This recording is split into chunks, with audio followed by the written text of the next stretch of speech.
Shalom Bapak Ibu Saudara sekalian. Hari ini perungan firman Tuhan kita bertema kerusakan mewabah. Kita akan bersama membaca di dalam Kejadian pasalnya yang ke-6 ayatnya yang ke-5 sampai ke-8. Saya akan membacakan untuk kita semua. Kejadian 6 ayatnya yang ke-5 sampai ke-8. Ketika dilihat Tuhan bahwa kejahatan manusia besar di bumi dan bahkan segala kecenderungan hatinya selalu membuahkan kejahatan semata-mata, maka menyesallah Tuhan bahwa Ia telah menjadikan manusia di bumi dan hal itu memilukan hatinya.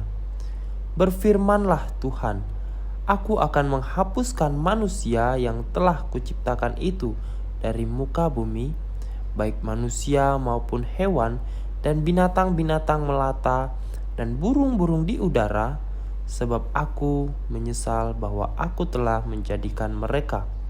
Tetapi Nuh mendapat kasih karunia di mata Allah.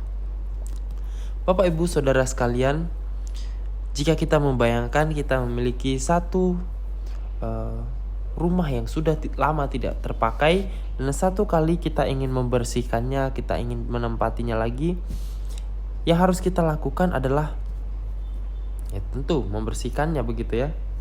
Mungkin ketika kita melihat di dalam rumah itu ada lantai yang begitu berlumut, mungkin ada dinding-dinding yang sudah mulai retak, atau mungkin ada sampah-sampah di setiap sudut ruangan. Nah, ketika kita membersihkan rumah yang kita tinggali sekarang, tentunya sama ketika kita membersihkan rumah yang sudah lama tidak dihuni itu. Tetapi yang membedakan adalah tugasnya yang memang lebih banyak. Tugas yang harus kita lakukan ya lebih banyak daripada membersihkan rumah kita yang kita tinggali sehari-hari. Nah, ya kita tetap akan menggunakan peralatan yang sama, menggunakan sapu, menggunakan pengepel untuk membersihkannya, untuk membersihkan seluruh area gedung itu. Nah, Bapak Ibu Saudara sekalian, kadang di dalam membersihkan ini kita sampai kewalahan, kita terkadang ya putus asa, kita tidak tahu kok tidak selesai begitu ya. Nah, gambaran inilah yang mau dilukiskan di dalam kisah ini, di dalam kejadian ini. Dunia yang telah Allah ciptakan ini dengan penuh kasih, kini dipenuhi kejahatan manusia. Sehingga emosi Allah pun terlukiskan di dalam bagian ini.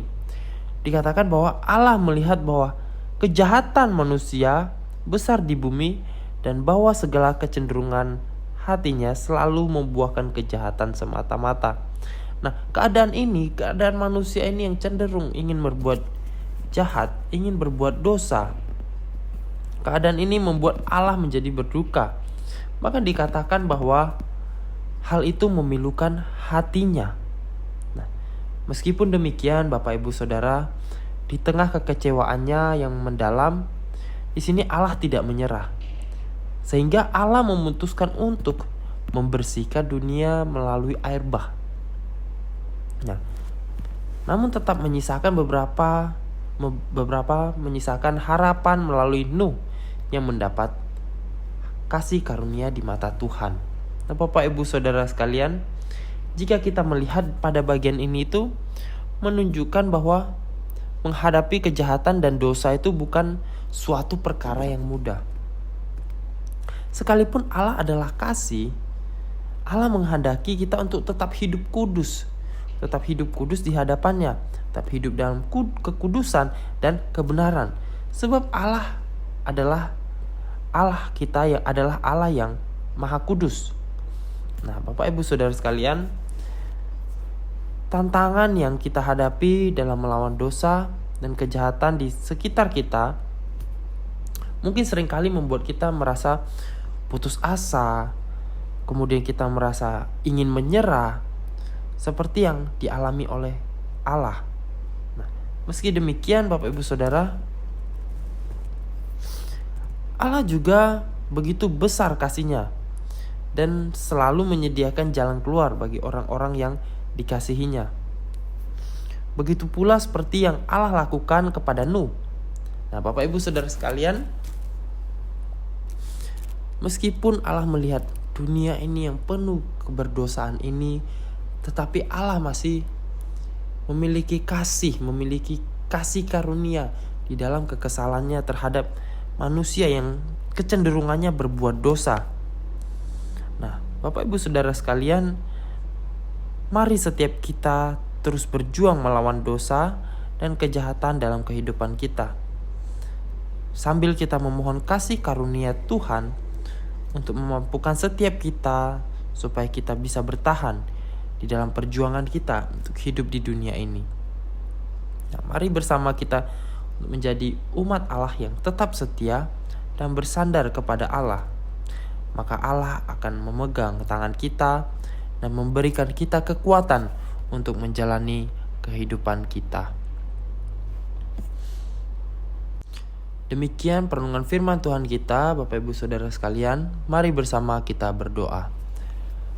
Allah Bapa dalam surga, kami ucap syukur untuk firman-Mu yang senantiasa mengingatkan kami di dalam kehidupan kami ya Tuhan.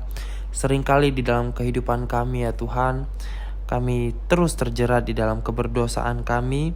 Tetapi ya Tuhan, kali ini kami datang di hadapan-Mu ya Tuhan. Kami ingin berjuang, ingin meminta pertolongan-Mu ketika kami berjuang melawan dosa yang selama ini masih kami lakukan ya Bapa.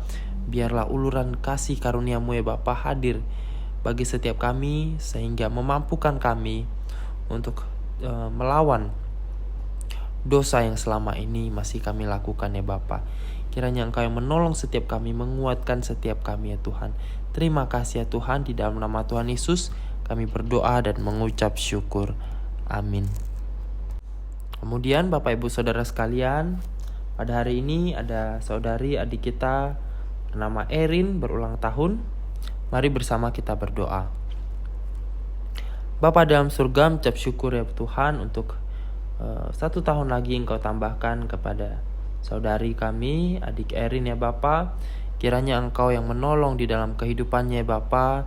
Bertambahnya 1 tahun ini sungguh membuat Erin menjadi anak yang takut akan Tuhan. Dan juga ya Bapa, di dalam studinya biarlah Engkau yang menolong supaya dapat menjalankan setiap tugas dan tanggung jawabnya dengan baik ya Bapa. Kami juga berdoa untuk keluarganya ya Bapa. Biarlah Erin dapat menjadi anak yang takut akan Tuhan dan juga anak yang taat kepada orang tua ya Bapa. Dan juga kami berdoa untuk orang tuanya ya Bapa, untuk keluarganya. Biarlah Engkau yang mencukupkan segala apa yang mereka butuhkan untuk menjalani kehidupan mereka ya Bapa. Biarlah Engkau yang membuat mereka menjadi keluarga yang takut akan Tuhan, keluarga yang setia di hadapan Tuhan. Ya Tuhan, terima kasih ya Tuhan. Di dalam nama Tuhan Yesus kami berdoa dan mengucap syukur. Amin.